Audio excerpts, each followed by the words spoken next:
Year's, everybody! I'm Kait, your host of Intoxikated. And today we will be discussing the history of New Year's. New Year's Eve is the most celebrated holiday in the world. And it's because it follows all calendars. It's a big celebration where you get to light off fireworks and hope for a better year. Let's hope it's a better one, always looking for you know what? This one's going to be my year. This is the year. This is the year that I change it. I turn it all around. I make my life better. That's what New Year's always was. New Year's goes back, dated as far as 4,000 years ago to the Mesopotamians in 2000 BC. The Mesopotamians used to celebrate it in mid-March for the new arrival of spring and planting and farming. AKA why they celebrate April Fool's Day, because anybody that was still celebrating New Year's after that was a fool. Mesopotamians at this time would promise their gods that in the next year they would do better. I will do better. I promise to my gods that I will do so much better this year. I will not fuck up again. I will work out. I know I said I would last year, but I promise I will this year. So Mesopotamians were doing that shit before us.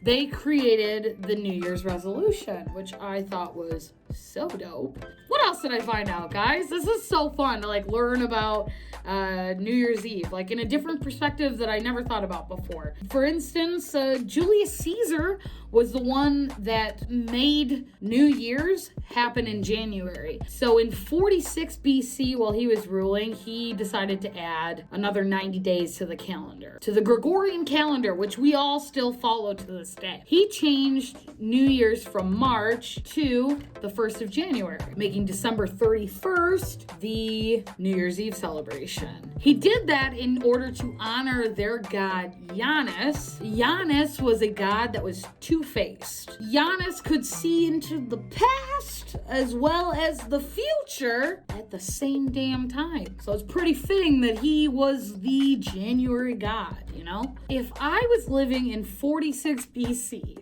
just everyday life, just knowing, March, year is over, it's a new year. And then this motherfucker wants to fucking add 90 more days onto the fucking calendar? We were almost to March. What do you mean you're adding 90 more days on? No wonder they stabbed the shit out of Caesar. We should totally just stab Caesar! The song, okay? Everybody knows the song, Auld Lang Syne, right? For all the acquaintance we forgot, and Auld Lang Syne. I always thought that was a Latin song, or, because I just heard it all the time in church.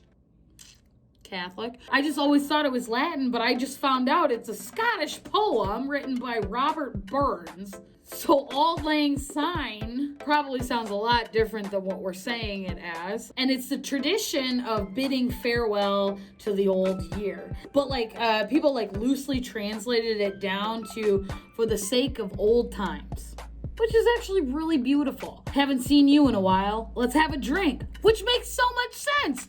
I want to have a drink with my buds on New Year's for old time's sake. Let's talk about New Year's in New York City, though. That's what everybody knows. That's what I know. Everybody knows. New York City is the place that does the ball drop. It's the thing. It's the place. It's the biggest knees, do you see? It's the city that never sleeps. So the first New Year's Eve ever in New York City was in 1904. It wasn't until they moved it to Times Square in 1907 was the first New Year's Eve ball drop. In 1907, when women couldn't vote.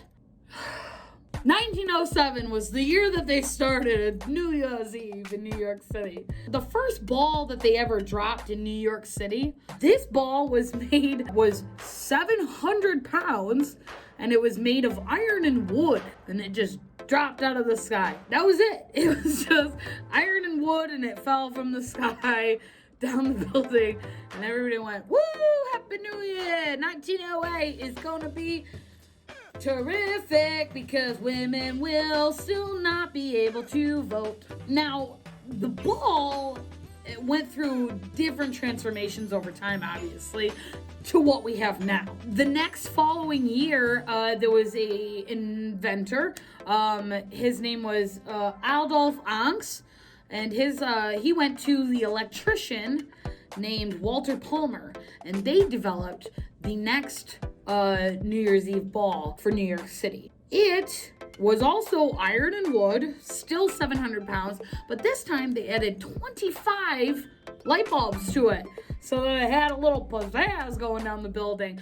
Because in earlier times, before New York City made it a thing, they would set off fireworks, but because of the wood and iron ball, it would set on fire, and so it was just a fireball cascading from the sky, and then people would get burned because there were ashes falling on them.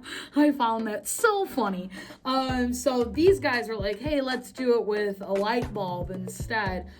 It went through different various changes. Obviously, we got better with technology. So eventually then it was LED lights, and it was, Waterford crystal. They were like, let's get some crystal. We put a light bulb on that. We put a little LED light on a crystal. It makes it even crazy. It makes it look like the whole ball is covered in Waterford crystal. For instance, this coming year, 2021, they already got it. The ball that they have costed over $1 million. I just need my $600. It costed $1 million for them to make this fucking ball this year. It's covered. 2,688 Waterford crystals are on this. The ball is 12 feet in diameter.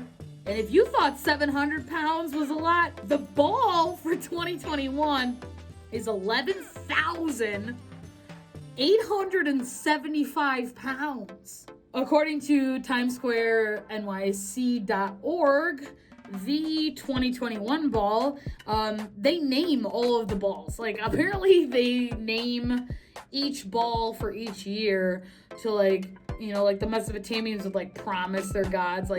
New York City is we promise you, all right? We promise you that we're going to do this. So they name it something. So this year, New York City is named their ball Gift of Happiness. And as it falls from the sky, it's going to appear as a sunny day. And it's going to bring warm smiles. It's just going to represent the sun falling down. And it's supposed to bring happiness and light for 2021. I need a job more than I need a sunny day ball. Oh, I looked up because I was like, wait, they name all the balls. Last year, for 2019 to 2020, they had a big rainbow ball that dropped from the sky, and they named it Love is Love. There was so much hate this year, y'all. There was so much hate. So this, happiness is a gift. Gift of happiness for this ball. Get ready for a year of sadness, I feel. They've done a ball drop since 1907, till now. The only years that they did not do a ball drop were in 1942 and 1943 for World War II, because they needed everything to make bullets, I guess. Dick Clark's New Year's Eve rockin'. Oh, it's Dick Clark's New Year's Rockin' Eve. That's the live music. That's where it comes from. The lead up to New Year's Eve. But the research shows that the first broadcast live on TV, first time ever on TV for New Year's Eve and the ball dropping and music playing, was in 1971. Which is kind of mind-blowing because I thought that had been happening for the whole time. I thought maybe 50s. Dick Clark, he hosted American Bandstand, so I guess I thought, 50s, he would have done it. American Bandstand, he was the first person to say, hey, let's broadcast this shit. Let's fucking make some money on this shit. Good for you, Dick. You knew what to do. You didn't dick around with your money. You're very New York for that. And we appreciate you and we love you. Yeah, he brought New Year's Eve to everyone. Because up until then, if you wanted to see the ball drop in New York, you had to be in New York. You had to be there if you knew what was good for you. But if you couldn't make it, like this was the first time that it ever happened. And then fucking Ryan Seacrest took over in 2006. And it hasn't been the fucking same. Happy New Year's, everybody. Somewhere.